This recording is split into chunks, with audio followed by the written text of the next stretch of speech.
מה קורה חברים? כאן הוד. אני רוצה לבדוק האם שווה להשקיע ברולנד V31 החדש שבא להחליף את ה-TD17.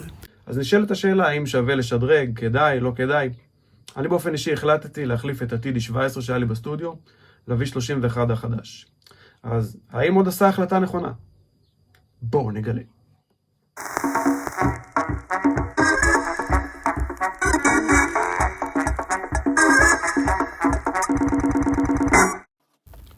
בוקר טוב רולנד.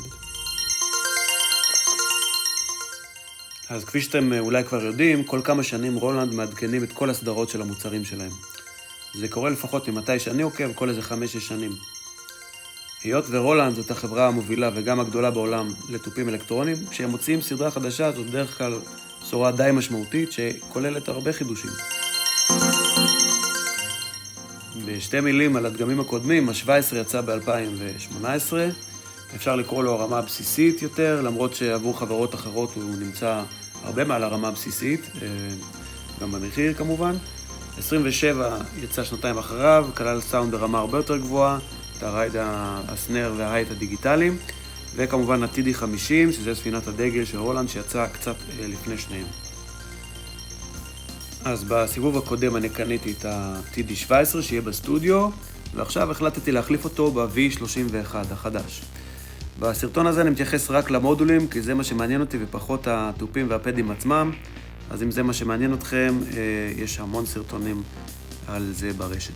אז הפעם יצאו 3 דגמים בפעם אחת, ולכולם יש חידוש די משמעותי. אחרי שרולנד קנו DWE, שקצת נשפו להם בעורף, ובעצם הסאונדים היוקרתיים של DWE עכשיו נמצאים בכל המודולים. גם ב-31, ב-51, ב-71. לפי מה שאני מבין, הדגימות הכי טובות עדיין נמצאות בהרחבות, שקל מאוד לרכוש באתר של רולנד. אז זה נכון להגיד שעדכנו לגמרי את הסאונד ביחד עם DWE, פשוט שהדברים הכי שווים עדיין לא מגיעים אוטומטית עם המודול. בכל מקרה, הסאונדים שכן מגיעים עם המודול הם ברמה אחרת, בכל המובנים מהדגמים הקודמים, וזה בדיוק מה שבאנו לבדוק.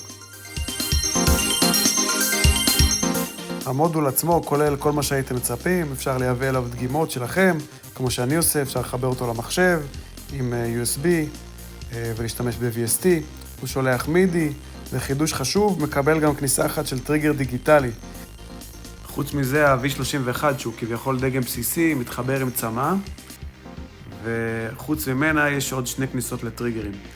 מבחינת יציאות יש מספיק עם עליו עוד סטריאו אאוט, אוזניות, ווליום נפרד לפלייבק, ואנחנו נבדוק את כל זה בהמשך. אז דבר ראשון זה לרשום את המודול באתר של רולנד, ועם הכרטיס הכתום שמקבלים להירשם למנוי שלהם כאילו בחינם.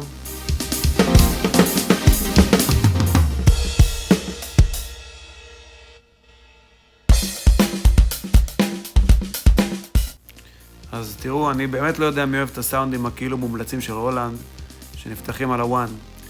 זה לא פוגש אותי בשום צורה, זה הסאונדים המכניים האלה שכולם מתבאסים עליהם ברשת. מצד שני, למודול הזה יש כל כך הרבה כוח של עריכה שלא ברור לי למה הם לא רוצים להדגים את זה על ההתחלה. אני פה פשוט מדפדף את הערכות הראשונות כדי ככה קצת לחוש את העניין. הדבר הבא שאני מגלה פה, וזה בעצם לא הכי מפתיע, זה שאין כפתור אודישן. כלומר, אין איך לבדוק את הסאונד בלי לחבר את הכל לטופים, שזה הגיוני סך הכל, אבל בדגמים מתקדמים נותנים לך לפעמים כפתור כזה, בהנחה שתבלה קצת זמן בעיצוב סאונד. אז היות ולא הייתי פה בסטודיו בתל אביב, איפה שהמודול התחבר בסופו של דבר לטופים, שאני יכול לבדוק כל טוף בנפרד, אז נשאר לי לאלתר קצת כדי לשלוף את הצלילים החוצה, עם איזה טריגר קטן שאני דופק עליו פה, וזה בעצם הוביל אותי גם לבדוק את התוכנה של המודול, שאפשר כמובן להוריד בחינם באתר של רולנד. אז כן, זה באמת מאוד נחמד, התוכנה הזאת.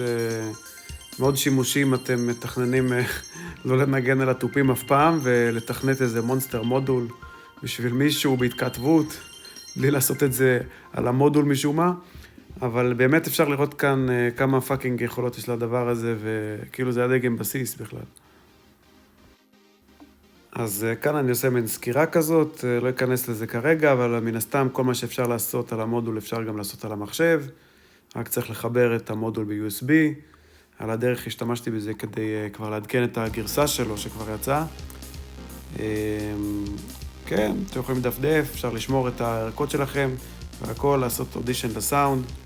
שליטה מוחלטת עד לרמת הגיקיות שכולנו שואפים אליה משום מה.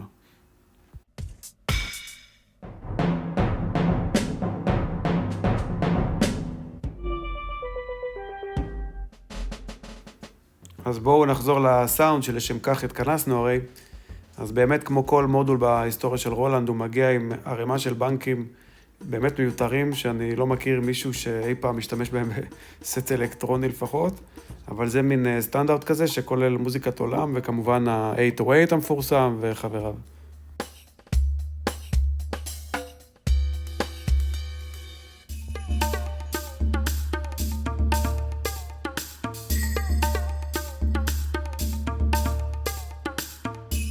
ויש גם מברשות סבבה, למי שיש סנר דיגיטלי אז הוא תומך בזה. אבל הגיע הזמן לבדוק את המודול באמת על הסט.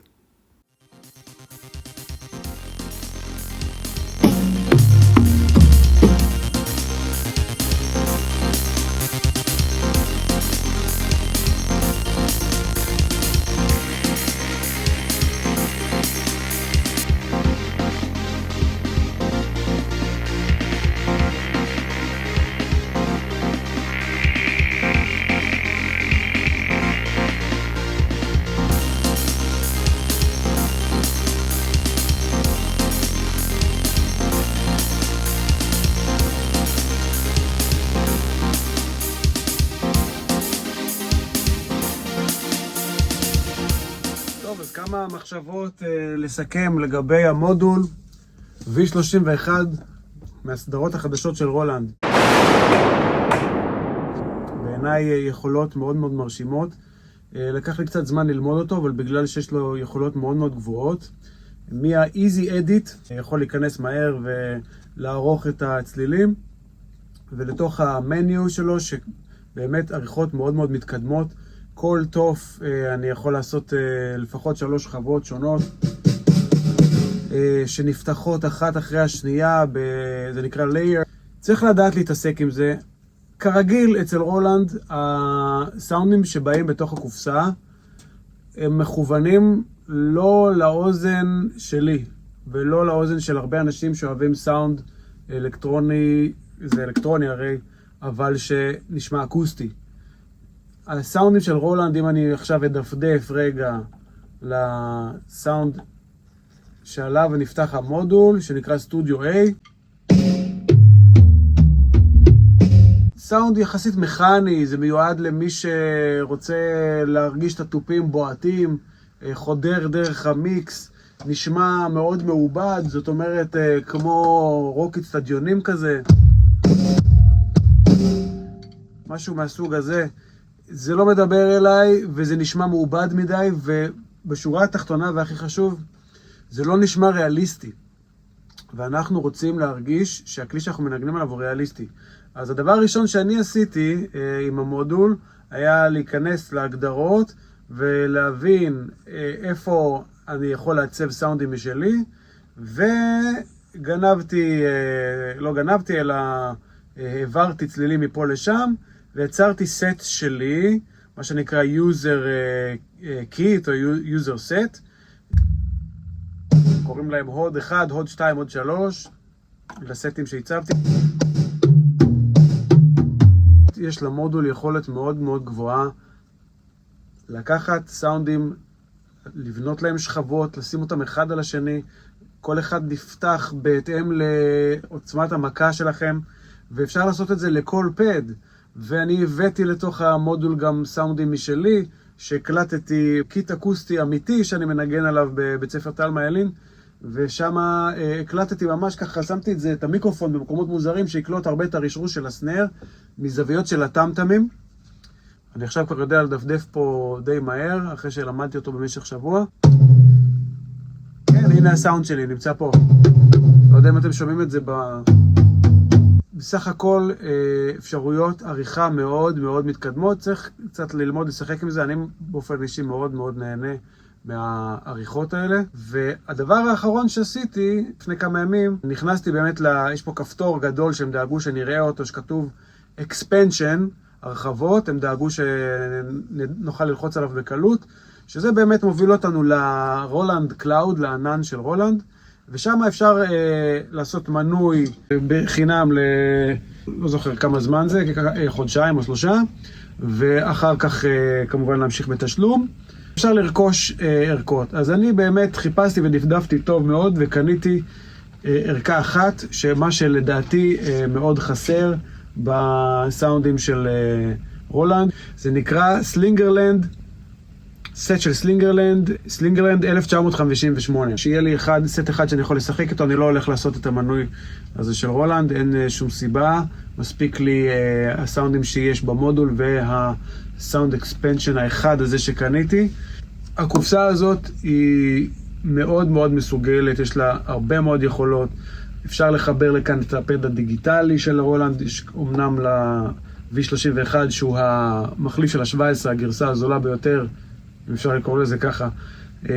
יש לו רק הרחבה אחת לסנר דיגיטלי, שלי אין בכלל בינתיים, אז אני לא צריך את זה, אבל אני בהחלט היה שיקול ברכישה שלו להמשך, כי הסנר הדיגיטלי הוא הרבה יותר רגיש, וזה אולי משהו שאני ארצה לעשות בהמשך. בעיקר מה שהיה חשוב לי יכולות עריכה, וכבלים ארוכים יחסית, שיכולתי לשלוח אותו מפה לכל הסט. אז זהו, אני מאוד מאוד התרשמתי מהמודול הזה, אני רק עדיין לומד להכיר אותו, אבל אני כבר מרגיש שאנחנו נהיה חברים טובים. ואם עזרתי לכם, אז תעשו לייק ו-subscribe to my channel, מה שנקרא. וכל שאלות, אם תרצו בקומנטס, לכתוב לי ואני אשמח לענות. וזהו, תשארו מכוונים. להתראות.